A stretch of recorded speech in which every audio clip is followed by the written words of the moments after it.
Assalamu alaikum students, my name is Babar Gulab and I am your biology teacher of grade 9th. Today we will discuss significance of mitosis. So let's start our topic. Students, अपने previous lecture में हमने mitosis का जो process था उसको complete कर लिया. हमने लास्ट लेक्चर में माइटोसिस की जो फेजेस थी लाइक मेटाफेज, एनाफेज, टीलोफेज और साइटोकाइनेसिस,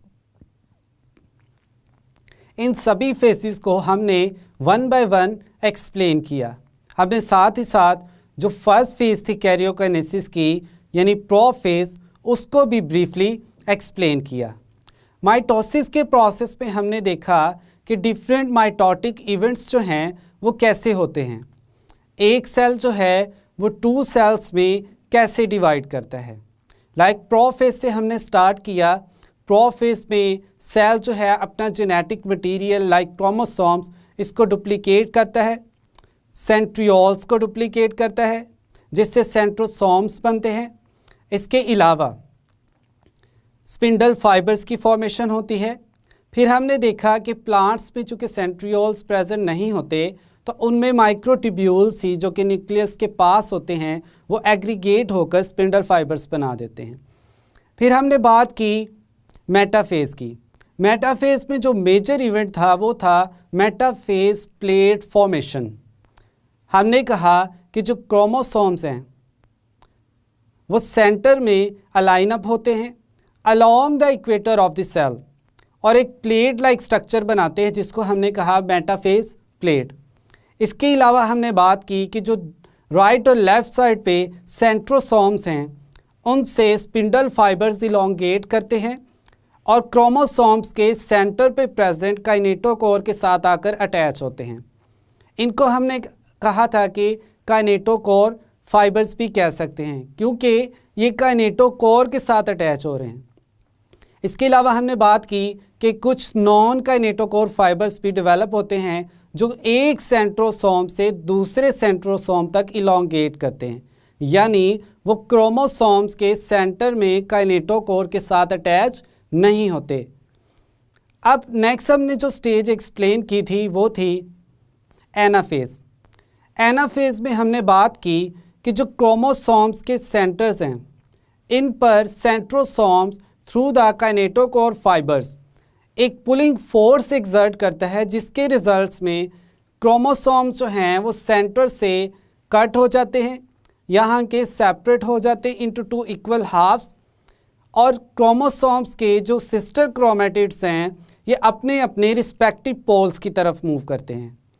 जैसे ही ये क्रोमोसोम के सिस्टर क्रोमेटिड्स अपने अपने रिस्पेक्टिव पोल पर पहुँच जाते हैं, आफ्टर दैट नेक्स्ट फेज जो है वो स्टार्ट होती है जिसको हमने नाम दिया टीलोफेज. टीलोफेज को हमने कहा it is the reverse phase of the prophase. इसमें क्रोमोसोम्स के सराउंडिंग में जो न्यूक्लियस है वो दोबारा से डेवलप होगा, यानी न्यूक्लियर इनवेलप जो है वो क्रिएट किया जाता है. इसके अलावा इसमें जो क्रोमोसोम्स हैं वो दोबारा से loose thread like form like chromatin जो है उसमें कन्वर्ट हो जाते हैं. फाइनली हमने बात की साइटोकाइनेसिस की. Cytokinesis is the division of cytoplasm. हमने कहा कि जो एनिमल सेल्स हैं इसमें क्लीवेज फ्लो डेवलप होती है इन सेल मेम्ब्रेन सेंटर में. ये क्लीवेज फ्लो जो है ये डीप होते होते सेल को टू इक्वल हाफ्स में डिवाइड कर देती है. फिर हमने देखा कि प्लांट सेल जो हैं उनमें एक डिफरेंट मैकेनिज़्म है साइटोकाइनेसिस का. प्लांट्स में जो वैक्यूल्स हैं वो सेंटर में आकर अरेंज होकर फ्यूज़ होकर एक प्लेट लाइक स्ट्रक्चर बनाते हैं जिसको हमने नाम दिया फ्रैग्मोप्लास्ट का. ये फ्रैग्मोप्लास्ट इलोंगेट करती है और अल्टीमेटली सेल मेम्ब्रेन के साथ जाके फ्यूज़ कर जाती है.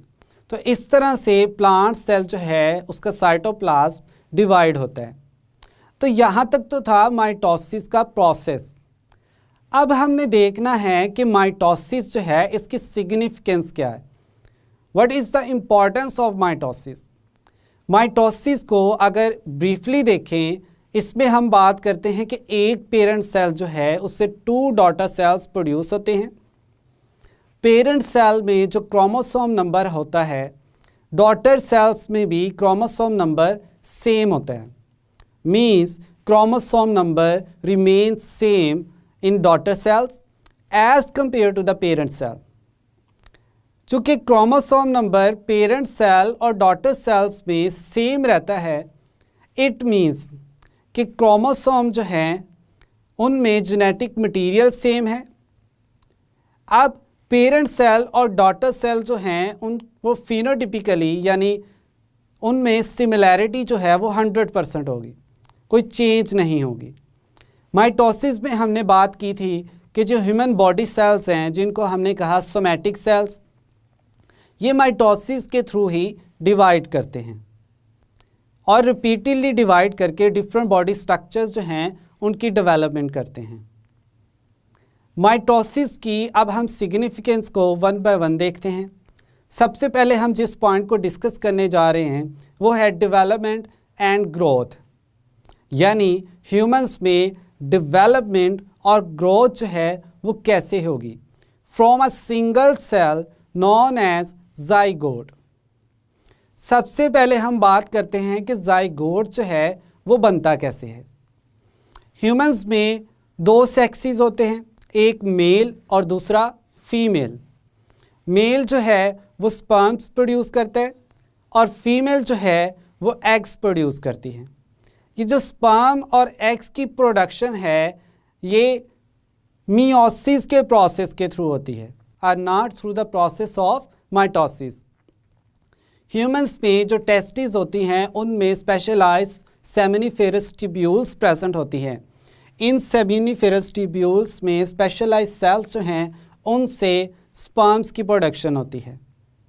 जिन सेल से स्पर्म्स बनते हैं उनमें क्रोमोसोम नंबर डाइप्लॉइड होता है यानी कंप्लीट होता है, लेकिन जब स्पर्म बनता है तो स्पर्म में जो क्रोमोसोम नंबर है that is reduces to half, यानी हाफ रह जाता है।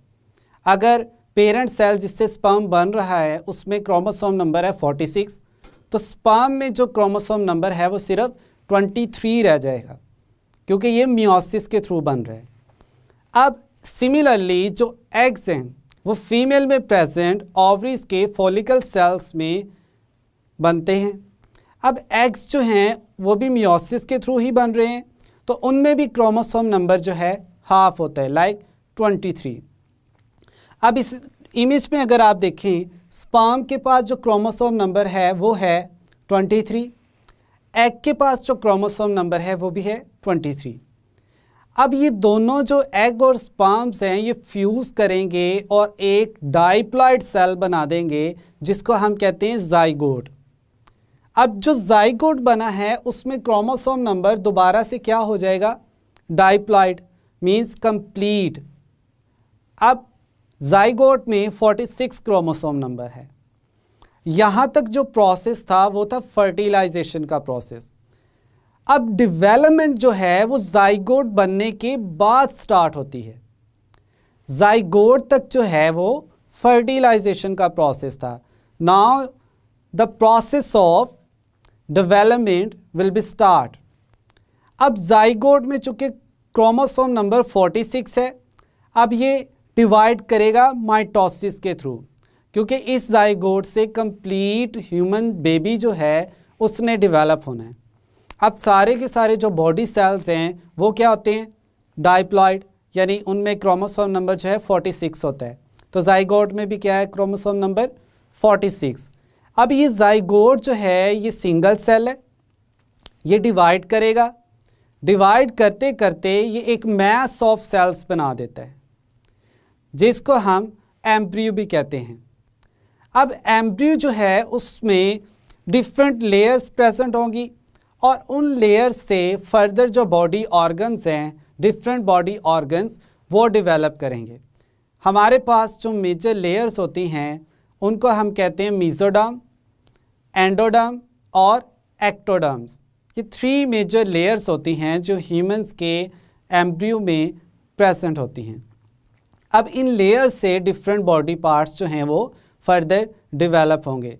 डिफरेंट बॉडी ऑर्गन्स जो हैं उनकी डेवलपमेंट यहीं से होगी। लाइक डाइजेस्टिव सिस्टम है, जो रेस्पिरेटरी सिस्टम है, स्किन है, इसके अलावा बोन्स हैं, ये सारे के सारे आते हैं डेवलपमेंट के प्रोसेस में। अब जब सारे के सारे बॉडी के स्ट्रक्चर्स बन गए तो हम कहते हैं कि डेवलपमेंट जो है वो अब कंप्लीट हो गई। जब जाइगोट बना था तो उस प्रोसेस तक जो था वो फर्टिलाइजेशन का प्रोसेस कंप्लीट हुआ था। आफ्टर दैट जाइगोट ने डिवाइड किया और सारे के सारे बॉडी ऑर्गन्स या ऑर्गन सिस्टम जो है जब बन गए तो इस प्रोसेस को हम कहते हैं कि जो डेवलपमेंट थी from a single cell that was zygote now has been completed. अब डेवलपमेंट कंप्लीट होगी। अब इसके बाद जो बेबी है उसकी जो ग्रोथ है वो उसका प्रोसेस स्टार्ट होता है, यानी increase in height, width, metabolic activities. अब ये जो प्रोसेसेस हैं ये सारे के सारे आएंगे ग्रोथ वाली कैटेगरी में कि अब बेबी ने जो है वो ग्रो करना है। तो ये है माइटोसिस के प्रोसेस के थ्रू। जैसे ही बेबी ने ग्रो करना है, अगर वो लेंथ वाइज इंक्रीज करता है यानी उसकी हाइट इंक्रीज हो रही है तो नए सेल्स बने। नए सेल्स कहाँ से बनेंगे? प्रीवियसली एग्जिस्टिंग सेल से। और किस प्रोसेस के थ्रू बनेंगे? माइटोसिस के through. So in this way mitosis plays an important role in the development and growth of human babies or organisms. Organisms में growth और development के रेफरेंस से जो माइटोसिस है वो बहुत ही important है। अब नेक्स्ट जो हमारी हेडिंग है या पॉइंट है माइटोसिस के सिग्निफिकेंस में वो है सेल रिप्लेसमेंट, कि सेल रिप्लेस कैसे होते हैं। आपको पता है कि ह्यूमन बॉडीज़ में डेली बेसिस पे मिलियंस ऑफ सेल्स जो हैं वो डेड हो जाते हैं, तो अब नए सेल्स जो हैं वो बनाए जाते हैं। तो नए सेल्स जो हैं वो बनते हैं माइटोसिस के प्रोसेस के थ्रू, यानी जो पहले से सेल्स प्रेजेंट होते हैं वो डिवाइड करते हैं और नए सेल्स बनाते हैं। चूँकि माइटोसिस के थ्रू नए सेल्स बन रहे हैं तो उनमें क्रोमोसोम नंबर जो है वो सेम रहता है। अब इसकी कुछ एग्जाम्पल्स को हम देखते हैं। जो डाइजेस्टिव सिस्टम है जो ओरल कैविटी से स्टार्ट होकर एनस तक इलोंगेट किया हुआ है, यानी कि सारे के सारा सिस्टम जो है वो ओरल कैविटी से स्टार्ट होता है और एनस पे ख़त्म होता है। अब इसके अंदर एपिथेलियल लेयर्स प्रेजेंट होती हैं, लेयर्स ऑफ एपिथेलियल सेल्स। अगर आप हमारे प्रीवियस लेक्चर को रिवाइज करें या रिमाइंड करने की कोशिश करें तो हमने इंटरफेस की जो G0 फेज़ थी उसमें कुछ सेल्स की एग्जांपल्स को डिस्कस किया था। हमने उसमें बात की थी कि कुछ सेल्स जो हैं वो डोरमेंट स्टेट्स में चले जाते हैं, यानी स्टेट ऑफ इनएक्टिवनेस, या हमने कहा था स्टेट ऑफ क्यूएसेंस। अब वो सेल्स जो हैं वो डिवाइड नहीं करते, लेकिन कुछ सेल्स जो हैं वो अपनी हाफ लाइफ तक डिवाइड करते हैं या कभी डिवीजन का जो प्रोसेस है उनमें रुक जाता है। या कुछ ऐसे सेल्स भी होते हैं जो कंटिन्यूसली डिवाइड करते रहते हैं थ्रू आउट द लाइफ। सबसे पहले हमने जो एग्जांपल आपको एक्सप्लेन की थी वो थी नर्व सेल्स। नर्व सेल्स जो हैं वो डिवाइड नहीं करते। फिर हमने बात की थी लिवर और किडनी के सेल्स। हमने कहा था कुछ कंडीशंस में जो लिवर और किडनी के सेल्स हैं ये डिवाइड करते हैं through the process of mitosis in form new cells that are known as daughter cells. और फाइनली जो हमने देखा था वो ये देखा था कि जो एपिथेलियल सेल्स हैं ये through out the life divide करते रहते हैं through the process of mitosis. फिर हमने आपको ये भी बताया कि जो एपिथेलियल है ये कहाँ प्रेजेंट होती है, या एपिथेलियम जो है वो कहाँ प्रेजेंट होती है। हमने कहा ये स्किन स्ट्रक्चर में भी प्रेजेंट होती है। इसके अलावा जितने भी बॉडी ऑर्गन्स है उनकी इनर लाइनिंग्स जो हैं वो एपिथेलियल सेल से बनी होती है। तो अब हम बात करने जा रहे हैं डाइजेस्टिव सिस्टम की जो इनर वॉल है उसमें प्रेजेंट एपिथेलियल सेल्स की। आप जब भी खाना खाते हो तो बॉडी में जब बॉलस जो है वो मूव करता है, यानी जो लुकमा है उसको आप च्यू करते हो और एक लुब्रिकेटेड मैस में कन्वर्ट करते हो जिसको हम नाम देते हैं बॉलस। वो आपकी इसोफेगस जो है उसमें मूव करता है, या हम कहें कि खुराक की नाली में मूव करते करते वो स्टमक में जाता है, फिर स्टमक से वो small intestine, large intestine and ultimately the waste are removed from the anus. अब यहाँ पे जो सेल्स हैं एपिथेलियल के, वो इस सारे प्रोसेस में किल भी होते हैं, और जो आउटर मोस्ट लेयर्स हैं वो कुछ उनमें से सेल्स जो हैं वो रिमूव भी होते हैं। जैसे जैसे फूड आपके पूरे के पूरे डाइजेस्टिव ट्रैक्ट में मूव करता है तो हम कहते हैं some cells of epithelial are sloughed off, यानी कि वो रिमूव होते रहते हैं। अब जो सेल्स रिमूव हो गए हैं उनकी जगह न्यू सेल्स ने भी आना है, तो वो न्यू सेल्स एपिथेलियम में प्रेजेंट प्री एग्जिस्टिंग सेल्स से डिवीजन के थ्रू बनेंगे, और डिवीजन यहाँ पे कौन सी होगी? माइटोसिस। जी स्टूडेंट्स, ये थे हमारे दो first points significance of mitosis के, जिसमें हमने डेवलपमेंट एंड ग्रोथ और सेल रिप्लेसमेंट का जो मैकेनिज्म था उसको एक्सप्लेन किया। स्टूडेंट्स, आज के लेक्चर में हमने सिग्निफिकेंस ऑफ माइटोसिस जो है इसको एक्सप्लेन किया।